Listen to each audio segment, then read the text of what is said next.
So it didn't kill your motivation to train in it. It actually sparked some for you to pursue it more. It sparked something. Yeah. In you. So say less. So allow me to go ahead. I had the bug. Okay. Some people get the bug and then they lose it.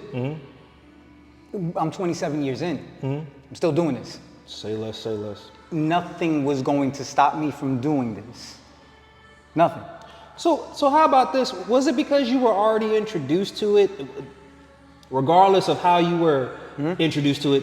Is it because you were introduced to it, it made you want to stay with that training amongst the other things that you could have pursued, whether it be MMA, boxing, kickboxing, or again, you were already introduced to that martial art, you already had a love for it, so you said, you know what, nah, those other martial arts aren't for me, this is for me.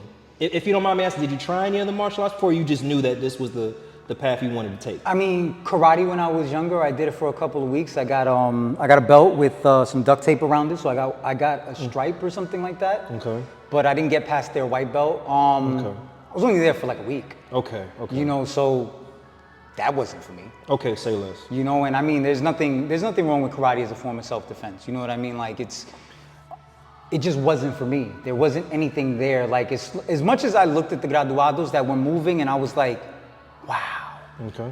I didn't see anything in that karate place or whatever that you saw on call. Okay. No, I didn't see anything that was going to keep me going back. I didn't see anything that interested me. You know what I mean? I was just showing up to do a task. I wanted to get it over with and go home. And, you know, with capoeira, like when the classes were over, I stayed there as long as I possibly could have.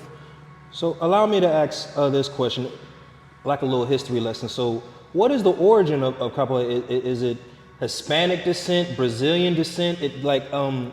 And are there house names in capoeira? I recently learned that there are such things in house names in karate, jiu-jitsu, all of them.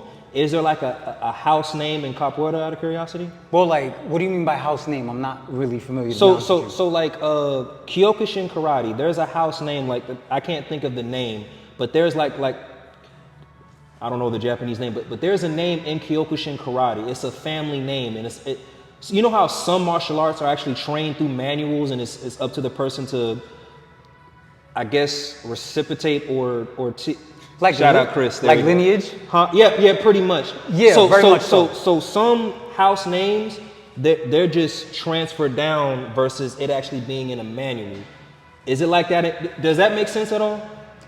It does. Well, I mean, there are different capoeira groups or whatever, and they're all ran by different masters, and you know what I mean. Capoeira is very malleable. I mean.